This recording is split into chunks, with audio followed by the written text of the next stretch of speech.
So good morning, everyone. Welcome to Friday morning.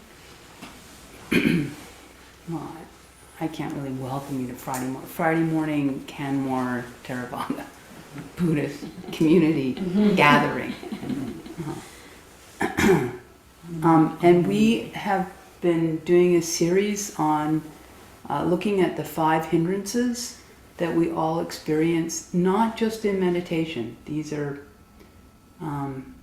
forces in the mind that basically are operating the majority of the time, and we become very aware of them when we're meditating, and we learn to understand them and care about them and work with them, and then it's a tandem thing, you know. There's our practice on the cushion and our practice off the cushion.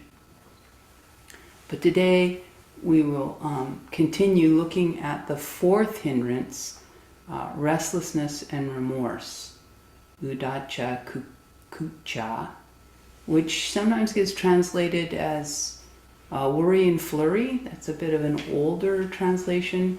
The translation that Bhikkhu Bodhi does is restlessness and remorse. And definitely I think that is a more accurate translation. And before we dive in, I would just love for us as a group to name the 5 hindrances. There's so many lists in Buddhism, but there are a few that are really essential for us to know.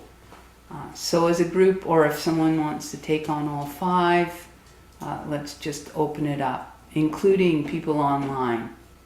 So just raise your hand if you want to name 1 or 2 or 3.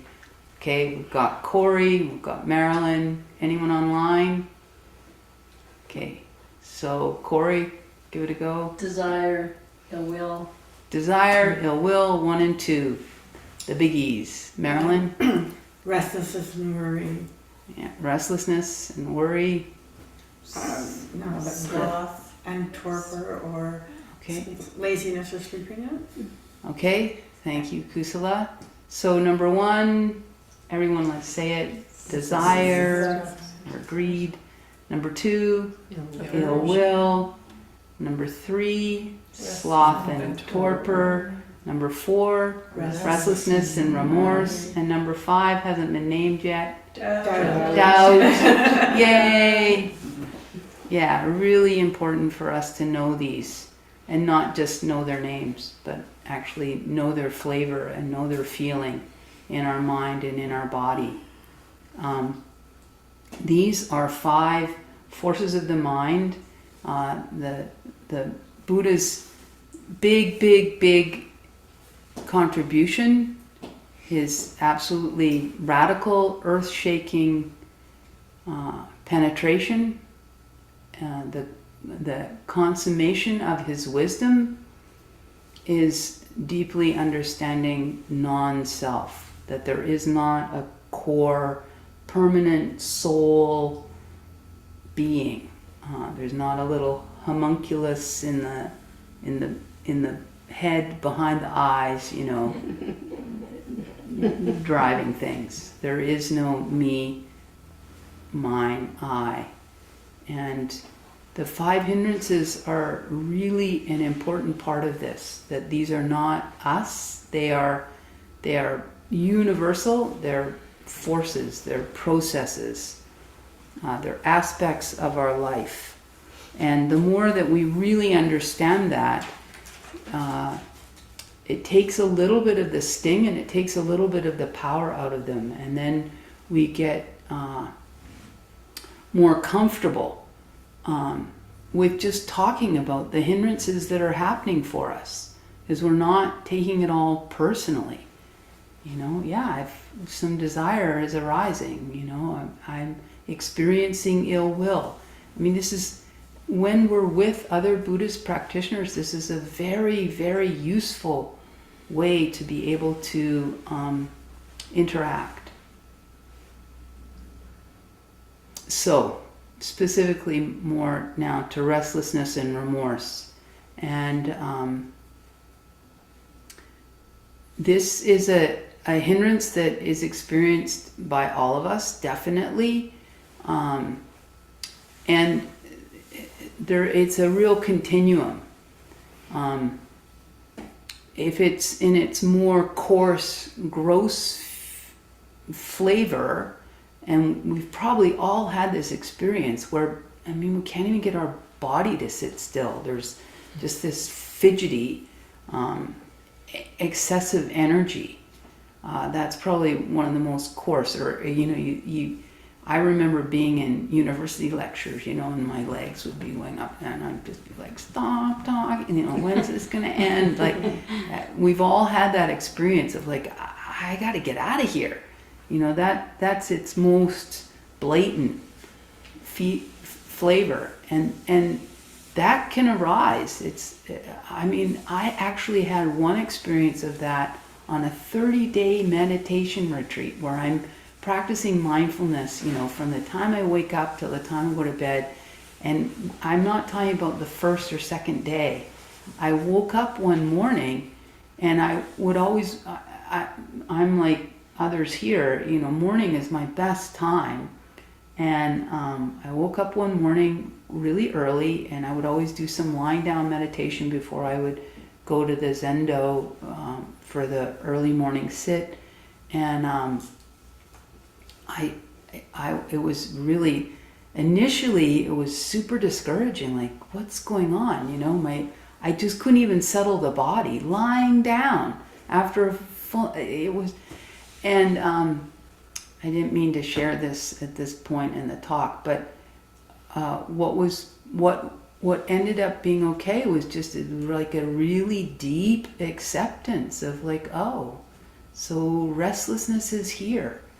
And once I wasn't like totally distraught about it and discouraged by it, and just was like kind of unexpected, but I was just with it and got interested in it, and then it ended up sort of untangling itself. But so just to say, this coarser form of restlessness can arise really at any point. And then in its less coarse form, it's often takes more of an experience that we have in the mind, where it's the mind is tending to not just land and settle on the meditation object, but there's, the mind is tending to be there and then skid off. And that's also what's happening when there's desire, when there's aversion. I think the thing that makes it restlessness is because it doesn't have as strong a flavor as desire or as aversion. It's sort of going off into all kinds of different things that are a little bit more benign. For me, the two that tend to, kind of going into the future, where it goes to planning, and then going into the past, where it goes into reviewing and remembering recent conversations. And having just come out of retreat, I'm really noticing that having been in silence, there's much more restlessness at the beginnings of my meditation right now. And it's because of conversations, and those tend to, sort of run in the background. So that just to try and bring out what is restlessness. And then there's this component of remorse, which is a little bit different, but the remorse, if the what we're experiencing is mostly remorse. I think the reason that this goes together is because the remorse feeds restlessness. Because when we're experiencing remorse, it's got that flavor of ruminating, regurgitating, remembering, a lot of R's. So I want to park on remorse first, just a little bit, and then move to the restlessness. Because this remorse part is really important to understand. There is this continuum, starting with something that's extremely wholesome, and then moving to the hindrance of kukucha, of remorse, and then moving to guilt, and then moving to something that's extremely unwholesome, of shame. So on the really wholesome end of this continuum of our coming to grips with our things that we wish we hadn't done, and with our tendency to cause harm. On the very, very wholesome end is hiriotapa, which sometimes gets translated, and these are older translations, as moral shame and moral dread. And this quality of the mind is 100% wholesome. When there is you can think of hiriotapa, the Buddha calls them the guardians of the world. Hiriotapa is really our conscience. It's, compunction, So sometimes our conscience, we're like, oof, I shouldn't have said that. And when it's like just quick, and we realize this is hiriotapa. It hasn't even moved into this hindrance of remorse. It's not heavy. It's light. It's like, aim higher. I can do better. We can experience just a prick of the conscience. That's not the hindrance of remorse. It's the hiriotapa. It's our conscience operating. And it's extremely wholesome and essential.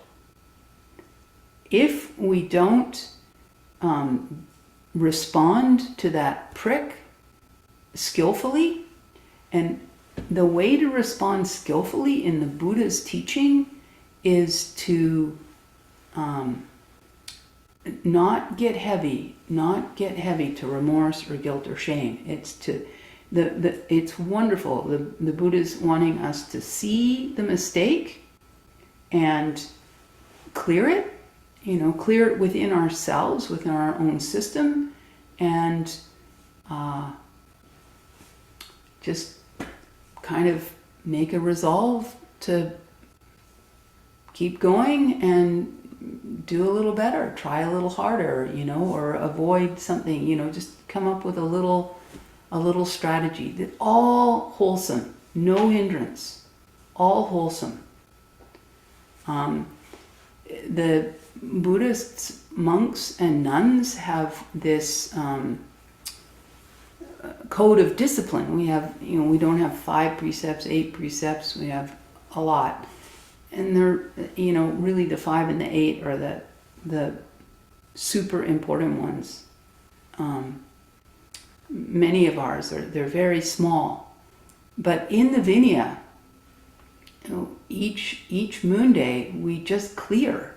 Like I made a mistake. I put this with that, and I shouldn't have, or I didn't do this with my robe. And you just clear it with another monk or with another nun. It's called bringing things out into the open. It's very lovely. It's not confession.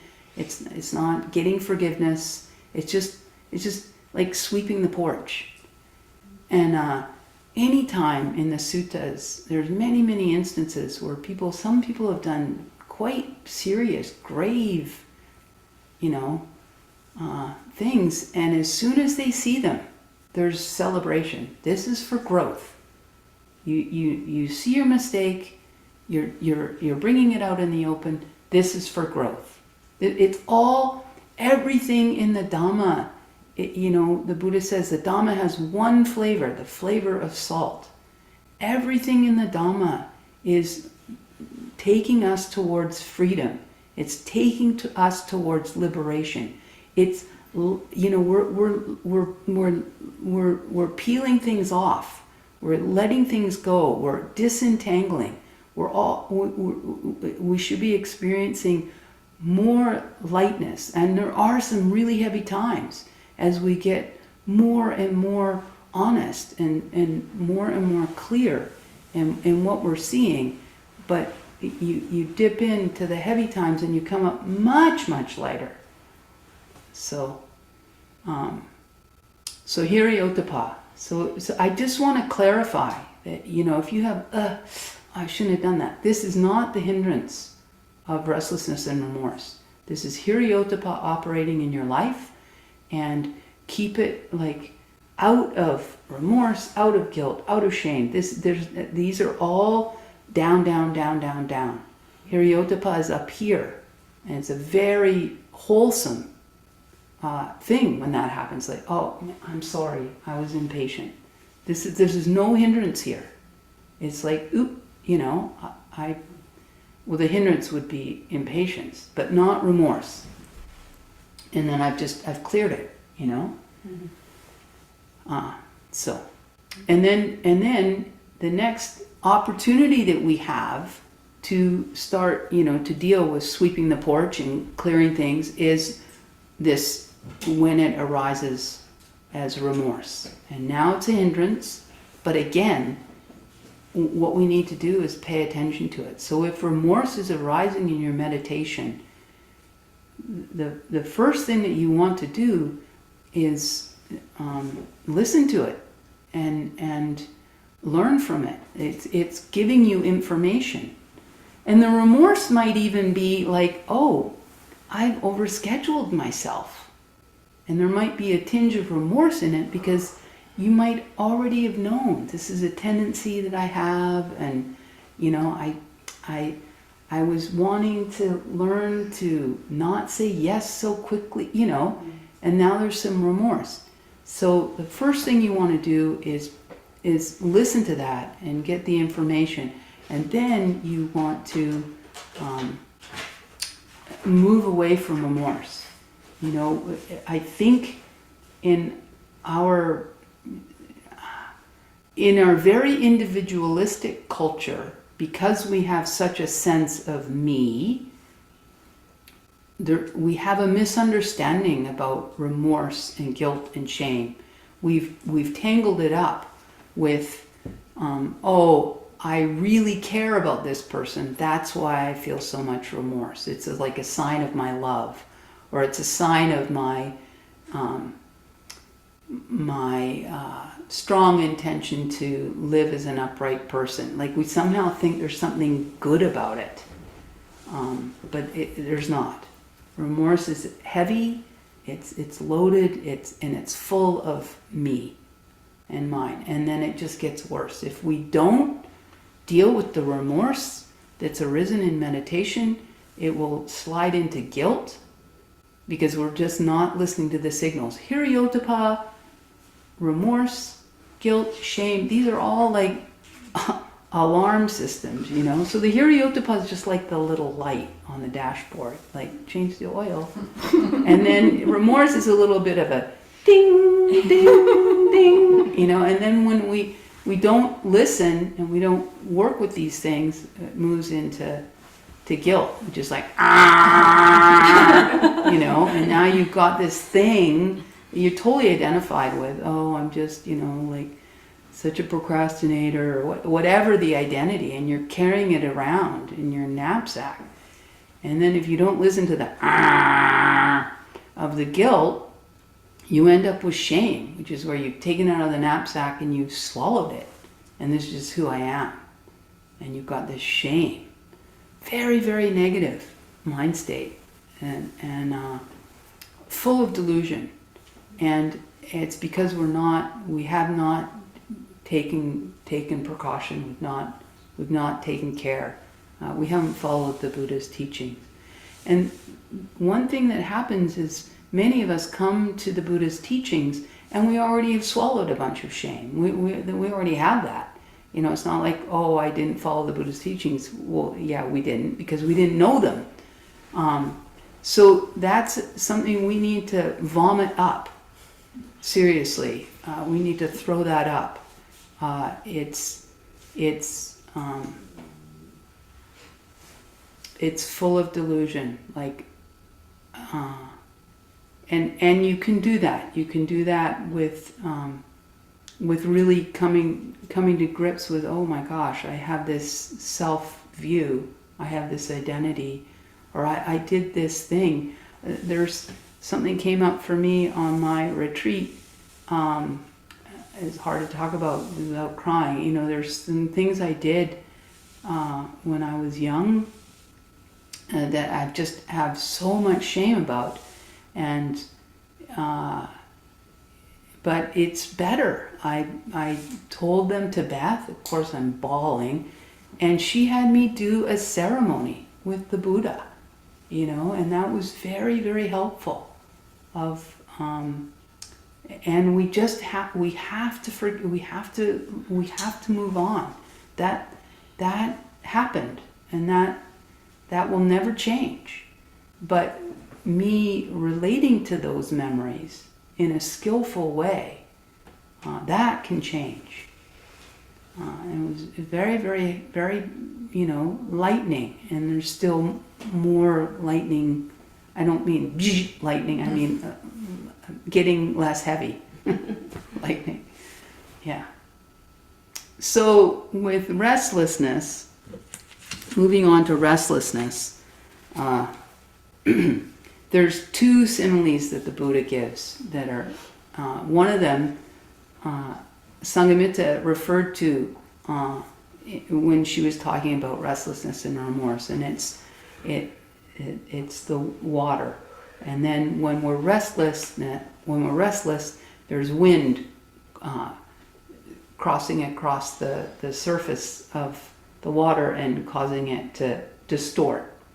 So, and that's such a vivid image of how it feels. You know, that you can't settle and things aren't clear and it's not calm. And the other simile is really also graphic and helpful, and it's the simile when we're experiencing restlessness and remorse. It's as if we're a slave, and we become a slave to our own mind. We become a slave to our own restlessness, and that's where our mind, the hindrance, is running the show, and it's the opposite of freedom, And so this whole thing of training the mind, this whole project of learning meditation and practicing meditation, is we want to flip that relationship where we become the masters of our own mind, and eventually, the Arahant just thinks what they want to think, and they just think when they want to think. But this whole, it's a good image that restlessness is just sort of running the show.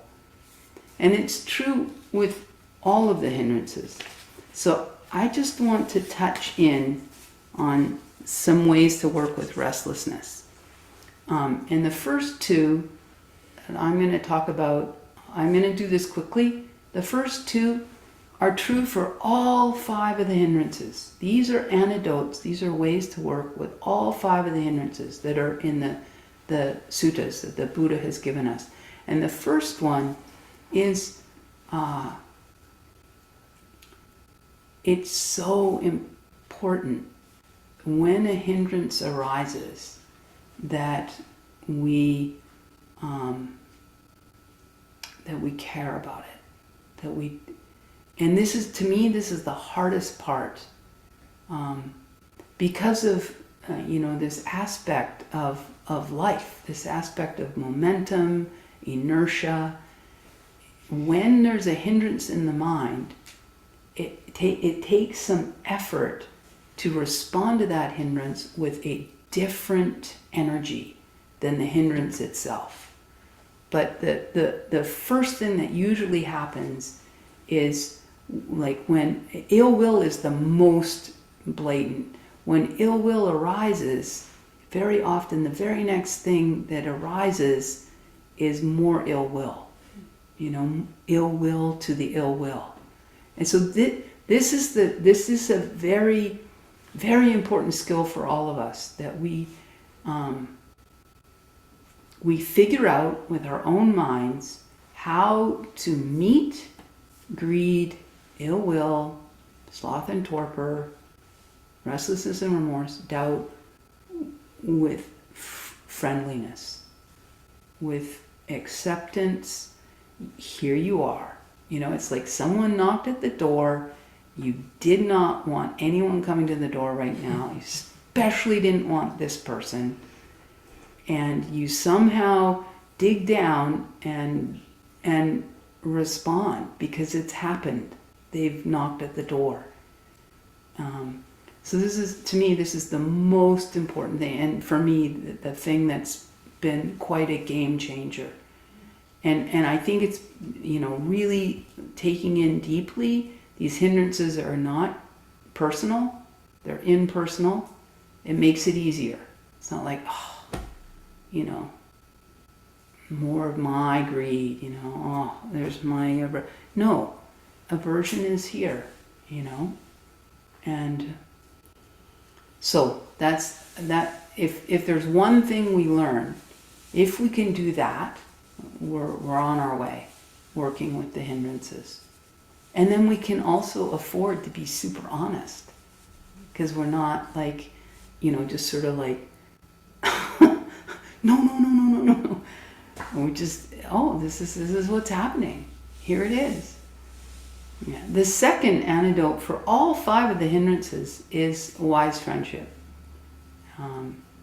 Is to have honest, open conversations with other practitioners, and be like, what do you do, you know, or wow, this was happening. It's so helpful. It adds to the understanding, oh, these are not personal, and it just strengthens it's inspiring, it's strengthening, it's validating, it helps with the clearing. Very, very, very helpful. And then specifically for restlessness and remorse, the first thing is when you're really experiencing quite a bit of restlessness, is to, you know, acknowledge the things I said. You know, you acknowledge it, and you're friendly to it, like, oh, restlessness, you back so soon? And then welcome, try to play with your perceptions, you know, move the mind, move the body if possible, more towards feelings, perceptions of comfort and contentment. Comfort and contentment are the real antidotes, specifically for restlessness. So when there's restlessness, it's suggesting that there's a tinge of discontent. The mind's wanting something a little bit different, you know. So if you can proactively encourage the mind towards contentment and comfort, like, oh, no, let's stay with the breath, you know, it's refreshing. It's, you know, almost like you're soothing a baby, you know, oh yeah, I know, yeah, you're upset, I get that, but it's okay, you know, and you bring in that flavor, and it can sometimes really help the mind to just, oh, okay, relax, you know, calm down a bit.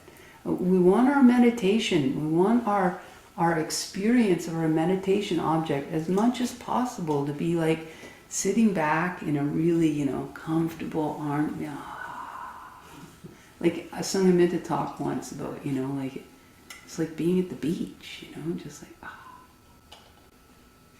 And the more we can, the more that we can think like that and then have experiences like that, the more we're going to want to meditate. We're going to want to, And it's not always like that. Lots of times there's, messes to clean up. But then you want sometimes like that because it's very enticing and enthralling. And you fall more in love with your meditation object and with meditating. A second thing, specifically with restlessness could be coming up because your meditation object is slightly too subtle at this point. So this is something I've really learned from Beth Upton, about the coarseness and the subtlety of the meditation object itself. So if the breath is your meditation object, and it could be that, you've had, several days where it's been quite settled, and then somehow you sit down and it's not so settled. And it could be that you need to make the meditation object ever so slightly more obvious to the mind, for the mind to land on it and rest on it and stay on it. So with breath meditation, you could bring in counting or noting or some kind of a word. Or you could even actually make the breath slightly, especially if you're by yourself, slightly audible. You play, try different things that sort of, settle the mind and help the mind land there and stay there. And the third thing with restlessness that is uber important is restlessness is really a sign of some imbalance. Some imbalance in the mind, imbalance often with our effort. So you can look at that, like how can I come into a little bit more balance here? Like maybe actually doing a little bit less effort, relaxing more, and maybe you've brought in counting. I'm just gonna do 10 breaths, counting, and I'm going to sit back a little bit. Maybe I'm going to breathe a little bit slower. You really bring in this idea of balance. It's a very powerful, very, very powerful simile the Buddha gives us with a quail. And our meditation is very much holding a quail. And the Buddha says if you hold the quail too tightly, you'll kill it. And if you hold the quail too loosely, it will fly away. So and the quail is a living being, so it's not like you just get this one set hand position. You're adjusting to, is the quail asleep? Well then, you can hold it with less effort. If the quail's jumping around, you probably need to be a little bit more firm. It's a relationship, it's an interaction. So the balanced effort is a constant, constantly we're it's not like, oh, I nailed it, now I know how to be balanced. No, it's going to be totally different next time you meditate. So, and the very last thing that I want to say is, when any of the 5 hindrances arise, try anything. Try anything that you've heard in a Dhamma talk, if you've heard it in a folk song, just don't think, oh, this is a crazy idea, or I've never heard anyone else doing this, or, I don't know what to do, or maybe I'm doing it wrong. No, it's your mind, it's your meditation. Try anything, seriously, stand up, whatever, try anything, because actually some of those things are because they're so individual. It might be a single word, like, wow, this word just, it just, or an image, whatever resonates with you. I'm not a visual person at all. If meditation instructions were solely about, now that's one of the first meditation, now you're down by a stream and you're walking and now you're lying in a meadow. I'm like, no, I'm sitting here in an auditorium on a chair, a fold-out chair, It's like, anyway, so we're all very individual. But try anything. Yeah. And then just be honest about, that actually was helpful. Yeah. So I'll end there. Sorry, we have very little time left. It was a bit long. But anybody that wants to ask a question or make a comment or... I'm curious about